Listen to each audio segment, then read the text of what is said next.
Hey everybody, it's Jason with Parallel Reality coming back with you here today with an article from The Federalist dated June 13th, and it says, How the LA Riots Demonstrate Democrat Media Complex's Loss of Narrative Control.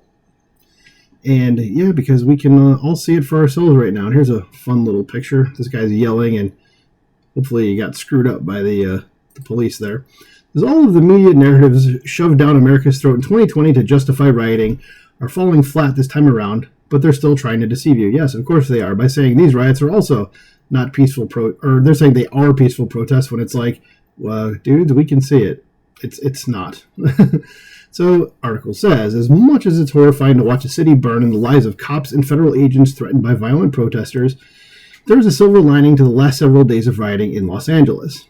Says the desperate attempts to spin what's happening do a fairly good job of illustrating what's wrong with the political discourse in this country, and further demonstrate that the dishonest sophistry used to excuse violent riots in 2020 is no longer remotely persuasive. Still, it's worth classifying and breaking down the specific arguments and talking points that have been employed by the Democrat Party media industrial complex since the riots began. When those arguments are examined in isolation, it becomes even clearer why attempts to justify the violence in LA are falling on deaf ears. And this section here says, misleading attempts to contextualize. So since the riots began, there have been the usual attempts to selectively present the violence and protests in such a way as to downplay what's happening. For some reason, media figures have been obsessed with pointing out that the rioting is only occurring in a small portion of LA.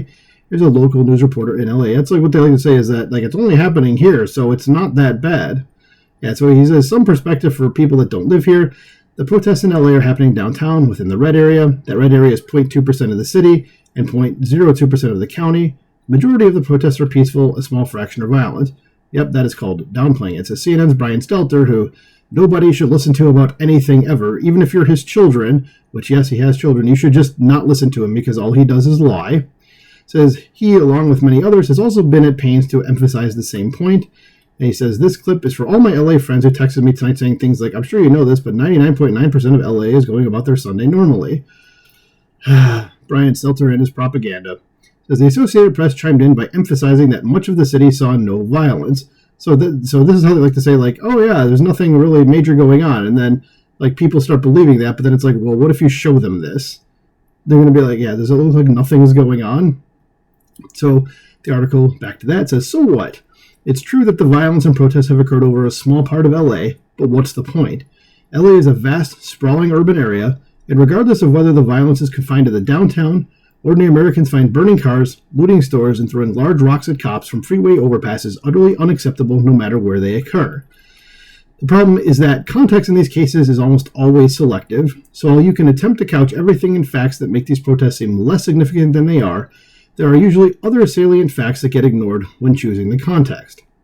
For instance, the January 6th riot at the Capitol essentially lasted 4 hours, and the media spent the next 4 years scrutinizing everything that happened with the specific goal of portraying the American right broadly as uniquely threatening. We're now on day 8 of the LA riots, and from the moment it began, the media have been looking for ways to downplay the significance, and the double standards are glaringly obvious.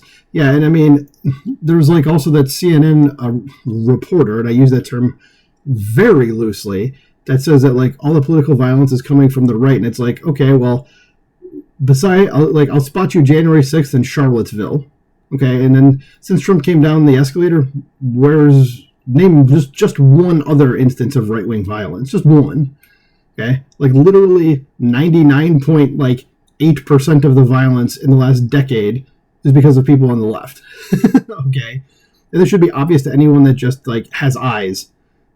Says downplaying violence. So the attempts to recontextualize everything all have an ultimate goal, intended or not, and that is to excuse violence. Note the reporter above saying, the majority of protests are peaceful, a small fraction are violent. This talk show host Jimmy Kimmel made a point of blatantly lying, because that's just kind of what he does. There's no riot outside. We have more so-called unrest here when one of our teams wins a championship. It says, after rioters looted an Apple store the night before, the New York Times called LA protests muted. Someone on a local ABC affiliate actually described the riots on air as just a bunch of people having fun watching cars burn. Imagine that. I mean, I'm going to read that again. I just want you to hear that. Someone on a local ABC affiliate actually described the riots on air as just a bunch of people having fun watching cars burn. Okay, like And you're trying to say these are peaceful protests, but there's cars burning. That's not a peaceful thing. That's a very violent thing. I'll just say hi to Chuck Norris there. Hi, Chuck. So the New Yorker, there we go, ran a cartoon with a couple of cops on horseback looking at a crowd with the caption, "These protesters seem to be doing some sort of joyful synchronized dance. Is it time to call in the Marines?" And on and on. So more propaganda. Of course, it's the New Yorker doing it because that's all they do.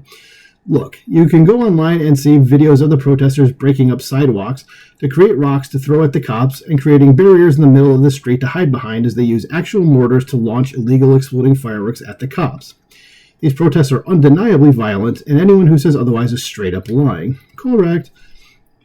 Again, some context would be helpful. Just because not everyone at a protest is violent or rioting doesn't mean you get to say everything is mostly peaceful.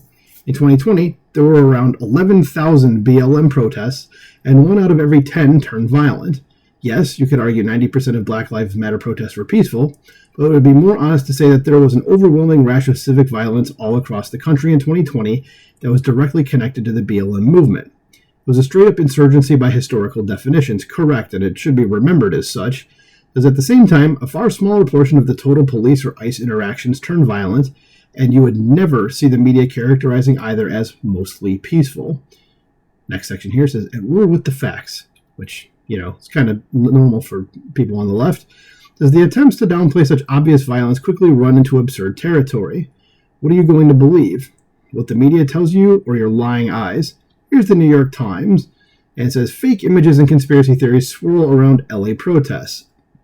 Subheading says, "The flood of falsehoods online appeared intended to stoke outrage toward immigrants and political leaders, particularly Democrats." And yeah, the person who tweeted that said, "Here's the New York Times doing some heavy lifting on the don't believe your lying eyes beat." It says, and here's Stelter again telling us, "The powerful algorithms that fuel social media platforms are feeding users days old and sometimes completely fake content about the recent unrest in LA, contributing to a sense of nonstop crisis." No, Brian, you're just lying. Says, yes, it's true that misinformation online is a problem, but it's also true that nearly everyone complaining about it in the context of the LA riots is also downplaying the violence and is unhappy that the legacy media no longer gets to set a political narrative helpful to the protesters and national Democrats. Stelter at least tips his cap to the fact that the misinformation can cut both ways but isn't really hiding his sympathies. In any event, a few hours after Stelter suggested the sense of nonstop crisis was an online invention, the crisis proved real enough that LA Mayor Karen Bass, no doubt reluctantly, declared a curfew. So she did something right, but I doubt anybody, I don't think anybody even really abided by it, but there you go. It says, blame shifting. Since the beginning of the riots, Democrats have tried to shift the blame with virtually no pushback. It's basically an approved talking point that all the violence in LA is the Trump administration's fault, an argument that has been made with sociopathic intentions. And there's her saying that it was started by Washington, D.C., which, if you have eyes and ears, you very well know it's not. As Gavin Newsom has been making the same disingenuous argument, because that's just what he is, the American psycho, telling J.D. Vance, we didn't have a problem until Trump got involved. Again, ICE was trying to disrupt cartel activity in L.A., which seems like a big problem. He's also dubiously saying Trump administration law enforcement caused criminal behavior. As violent criminals who take advantage of Trump's chaos will be held accountable. And if past is prologue, the LA District Attorney will drop almost all of the charges against rioters. And yeah, that's true. So no, they will not be held accountable. It's just tough talk from someone who's, well, he's a pussy. So, but the Trump administration is obviously not to blame for enforcing immigration law. And regardless, the media have conveniently buried the fact that the ICE raid was supposedly touched off the violence in LA wasn't some random sweep of illegal immigrants. It was a raid to stop a cartel-linked money laundering operation. It says further, even if federal agents had been reckless, that doesn't change the fact that cities such as LA have intentionally gutted their police forces and been deliberately lax on crime for so long that they can't get a handle on unrest for days. As a result, the city is basically governed by anarcho-tyranny. It's a place where, as Adam Carolla notes, they will arrest you for smoking on the beach but allow you to light cars on fire. Yeah, I think this is talking about like during COVID, they arrested people for smoking on the beach. And then, but no, light a car on fire. So completely morally backwards. Says in any event, Karen Bass publicly suggested there's a connection between ICE agents doing their job and her voters looting a mall is risible. And yet the media will tell you with this, will again tell you with a straight face, these protests, which have been abbreviated in the media as unrest, were actually a cry of hope, or not, and a reminder of the human need for community, the need to turn to each other to find something to believe in. What is that nonsense? It's like just an emotional argument. That's not a logical thing. Anyways, this is here. Anyway, it says, take some comfort in the fact that the attempts to retcon obvious criminal behavior into a cry of hope aren't exactly going well. Next section here says, conspiracies. It says, political conspiracies are everywhere these days, and I won't excuse the conspiratorial thinking on the right. That said, at least the worst conspiracies on the right come from the online fever swamps. The left not only has their own online extremists, but some of their most insane conspiracies come from the supposedly prestigious legacy media outlets that excoriate us for dismissing.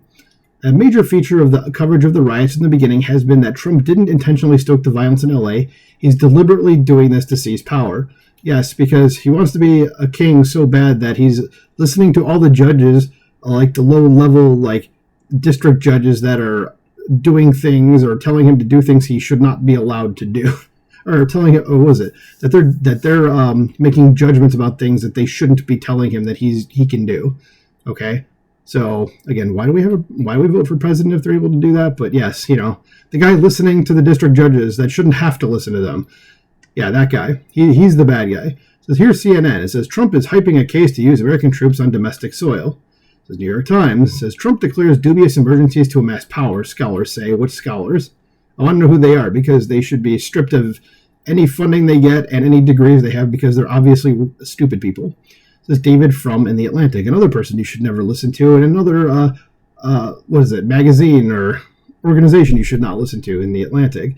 So if Trump can incite disturbances in blue states before the midterm elections, he can assert emergency powers to impose federal control over the voting process, which is to say, his control. It says, this is pure insanity and totally unsupported.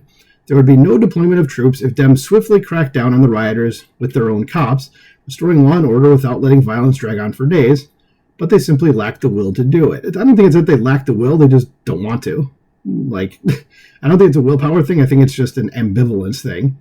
And in particular, Frum's contention that Trump is provoking violence to seize control of elections is not only wildly unsubstantiated, it's wildly irresponsible. And yeah, that's the kind of thing that makes people want to, kill him. Says if supposedly credible publications circulate the wholly unsupported claim that Trump is trying to nullify elections, they are justifying violence against the government. That is what I was trying to say. That's a much more diplomatic way of saying it. So next section here says nakedly anti-American sentiment. One of the most revealing aspects of the coverage is that the media have been seriously entertaining bizarre left-wing claims about America's ownership of California and the Southwest somehow being in dispute, which it's not even remotely. There's the implication that it's somehow unfair to kick illegal immigrant Mexicans off their own land has been everywhere. Former Univision anchor Maria Elena Salinas went on CNN to argue that her family roots are deep in LA. As California was a part of Mexico, all the Southwest is Mexico. Yeah, let's go ahead and try to have that argument. How about if you make this argument, we'll just make Mexico a part of the United States, and trust me when I say there's nothing they're going to be able to do about it. It says, except that when America acquired the Southwest from Mexico in 1848, Mexico had only controlled the territory a couple of decades, as The Simpsons has been on the air longer than Mexico ruled California, and there were virtually no Mexicans living in the territory. To the extent that there are Hispanics in the area, it's almost all illegal migration since. Pop star Katy Perry made a much-circulated, historically illiterate social media post arguing that Los Angeles was founded by Mexican settlers in 1781. LA was, of course, founded by the Spanish as a colonial settlement, not by Mexican settlers, and generally the pro-immigration left is of the opinion that settler colonialism is very bad. As David Polanski quipped, over a long enough time, I guess even conquistadors become indigenous. That's a good quote. It says, another very problematic issue for the people supporting the protests has been that normal Americans have been repelled by images of rioters routinely waving Mexican flags. It's not going to go over in still a very patriotic country, okay? Because they're going to think they are being invaded. Says the rioters are presumably very upset about the possibility of ICE sending people to live in a country they take great pride in being from. Right, exactly. As in any event, the media attempts to explain away flying a foreign flag in an uprising against the federal government have been something to behold. The New York Times probably takes the cake here, and Mark Hemingway, this is the guy who's writing the article that we're reading right now. But the New York Times, I'm not going to read it, but yeah, the Mexican flag, you can see, becomes, basically a symbol of the LA protests or whatever it says there, and it's like, sounds like a little insurrection-y to me. So it says, taking sides in this next section. It says, at root, though, there's often no deeper analysis required. The media are just obviously taking sides. It's pretty hard to read the coverage any other way. Here are just a few examples pulled from Drew Holden's eye-popping X thread. And Drew Holden's like the king of threads on X, and you should follow him as well. So here's one from the Washington Post, says he's waging a war on us as Trump escalates Angelenos defend their city. It's not really their city, but okay. Enough is enough. While Los Angeles is still protesting despite fear, President Donald Trump pushes ahead with his maximalist immigration campaign in the face of LA protests. And then CNN says Trump is acting like an authoritarian. Guys, learn what that word means, because you definitely don't know what it means. California's next crisis now rests on what he does next. Next section here says, no morals, just politics. Finally, perhaps the biggest tell is that there are no moral arguments made against rioting or criminal behavior to be found anywhere. This is Gavin Newsom's best attempt to discourage violence. It's like Joe Biden talking about Iran, where he says, well, what did you tell them to make them not do bad things? And he's like, I just said don't. Like, just don't. Like, and then I can see people in Iran going, oh, well, guess we can't do anything. So Gavin Newsom said here, California, don't give Donald Trump what he wants. Speak up. Stay peaceful. Stay calm. Do not use violence and respect the law enforcement officers that are trying their best to keep the peace. And that's just wordplay from him. He doesn't care. It says, note that there's no moral argument against rioting. No pleading with protesters to stop damaging their communities. No telling people to stop destroying businesses. The most persuasive thing he can conceive of is telling people to not help Trump. Right, it's all about Trump. This is politics all the way down.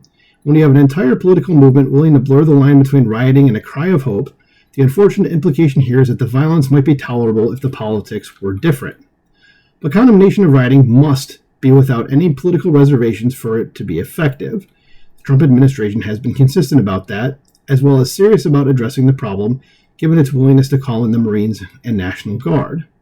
By contrast, Democrats such as Governor Newsom and LA Mayor Karen Bass have largely, or lamely, but largely probably too, shifted blame off themselves and sent mixed messages since the beginning of the riots, and national Democrats are struggling to support them. Americans have wised up since 2020, and they're not going to let politics and media gaslighting get in the way of seeing the LA riots for what they are, a complete failure of Democrat governance and a naked attempt to use violence to stop enforcing immigration laws a large majority of Americans want enforced. Thankfully, none of these dishonest narratives appear to be working anymore, but that won't necessarily stop us from seeing more radicalism and violence this summer. And I'm sure that is exactly what is going to happen, unfortunately. That's a long article, so I didn't think it was as long as it was, even though it does say, was it right down somewhere? Where'd it go? Where did it go? Up here. Here we go. It was 11 minutes. So, yeah, just reading that was 11 minutes. So, with my stupid commentary, I had probably put in a few minutes as well. But anyway, I blabber. So, let me know what you think about this in the comments below. Please like, share, and subscribe, and I'll talk to you soon. Bye.